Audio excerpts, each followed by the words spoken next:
ये कहानी बहुत ही पुरानी है। उस समय महात्मा गौतम बुद्ध पूरे भारतवर्ष में घूम घूम कर बौद्ध धर्म की शिक्षाओं का प्रसार कर रहे थे। धर्म प्रचार के सिलसिले में वे अपने कुछ अनुयायियों के साथ एक गांव में घूम रहे थे।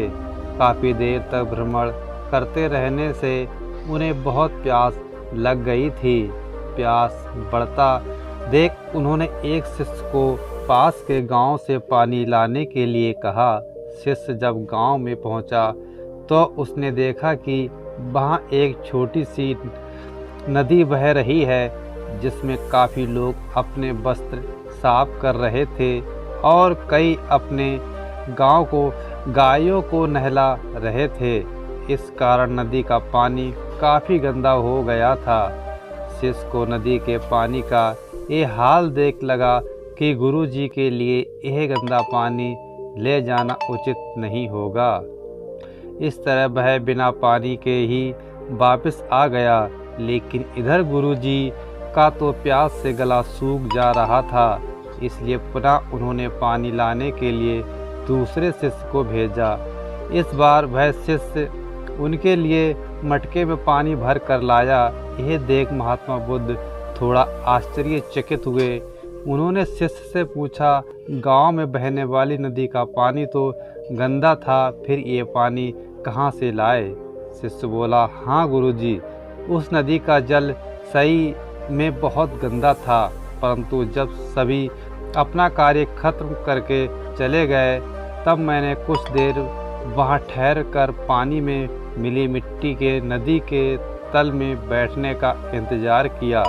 जब मिट्टी नीचे बैठ गई तो पानी साफ हो गया, वही पानी लाया हूँ। महात्मा बुद्ध शिष्य का यह उत्तर सुनकर बहुत खुश हुए तथा अन्य शिष्यों को एक शिक्षा दी कि हमारा जीवन भी नदी के जल जैसा है। जीवन में अच्छे कर्म करते रहने से ये हमेशा शुद्ध बना रहता है, परंतु अनेकों बार जीव में ऐसे भी क्षण आते हैं जब हमारा जीवन दुख और समस्याओं से घिर जाता है।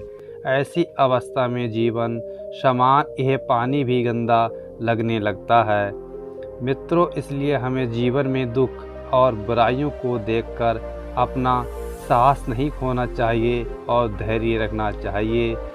गंदगी समान ये समस्याएं स्वयं ही धीरे धीरे खत्म हो जाती हैं। एक समय की बात है, भगवान बुद्ध एक नगर में घूम रहे थे।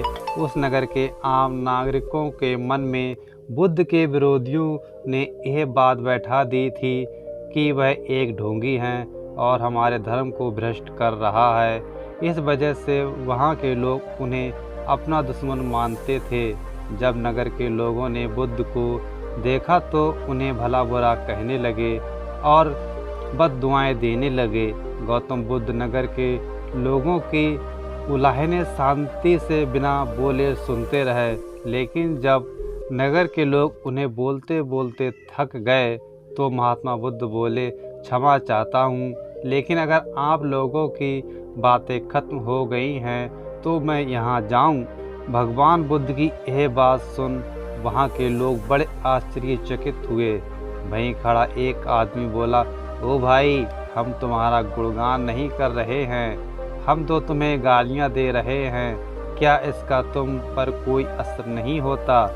बुद्ध बोले, आप सब मुझे चाहें जितनी गालियाँ दो, मैं उन्हें लूँगा ही नहीं। आपके गालियों देने से मुझ पर कोई असर नहीं पड़ता जब तक कि मैं उन्हें स्वीकार नहीं करता। बुद्ध आगे बोले, और जब मैं इन गालियों को लूँगा ही नहीं तो ये कहाँ रह जाएंगी? निश्चित ही आपके पास।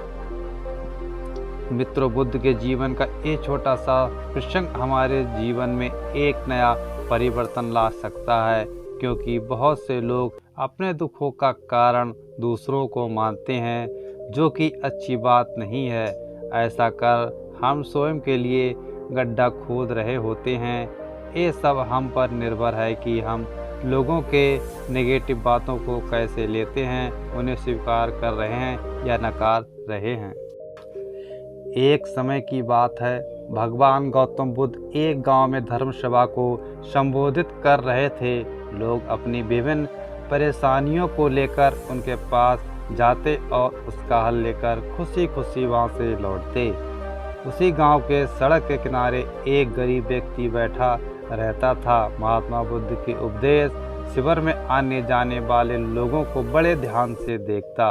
उसे बड़ा आश्चर्य होता कि लोग अंदर तो बड़े दुखी चेहरे लेकर जाते हैं, लेकिन जब वापस आते हैं तो बड़े खुश और प्रसन्न दिखाई देते हैं। उस गरीब को लगा कि क्यों ना वो भी अपनी समस्या को भगवान के समक्ष रखे। मन में यह विचार लिए वह भी महात्मा बुद्ध के पास पहुंचा। लोग प्रतिबंध खड़े होकर अपनी समस्या को बता रहे थे। जब उसकी बारी आई तो उसने सबसे पहले महात्मा बुद्ध को प्रणाम किया और फिर कहा, भगवान, इस गांव में लगभग सभी लोग खुश हैं, समृद्ध हैं, फिर मैं ही क्यों गरीब हूँ। इस पर उन्होंने मुस्कुराते हुए कहा, तुम गरीब और निर्धन इसलिए हो क्योंकि तुमने आज तक किसी को कुछ दिया ही नहीं।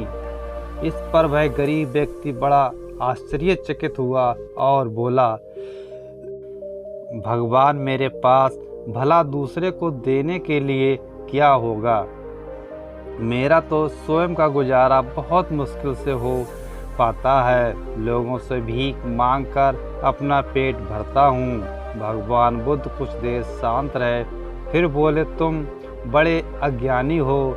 औरों के साथ बांटने के लिए ईश्वर ने तुम्हें बहुत कुछ दिया है, मुस्कुराहट दी है जिससे तुम लोगों में आशा का संचार कर सकते हो, मुख दिया है ताकि लोगों से दो मीठी शब्द बोल सकते हो, उनकी प्रशंसा कर सकते हो, दो हाथ दिए हैं, लोगों की मदद कर सकते हो। ईश्वर ने जिसको ये तीन चीज़ें दी हैं वह कभी गरीब और निर्धनता का विचार आदमी के मन में होता है। ये तो एक भ्रम है, इसे निकाल दो। कभी भी मन में निर्धनता का भाव उत्पन्न ना होने दो, गरीबी अपने आप दूर हो जाएगी। भगवान बुद्ध का संदेश सुनकर उस आदमी का चेहरा चमक उठा और उसने उस उपदेश को अपने जीवन में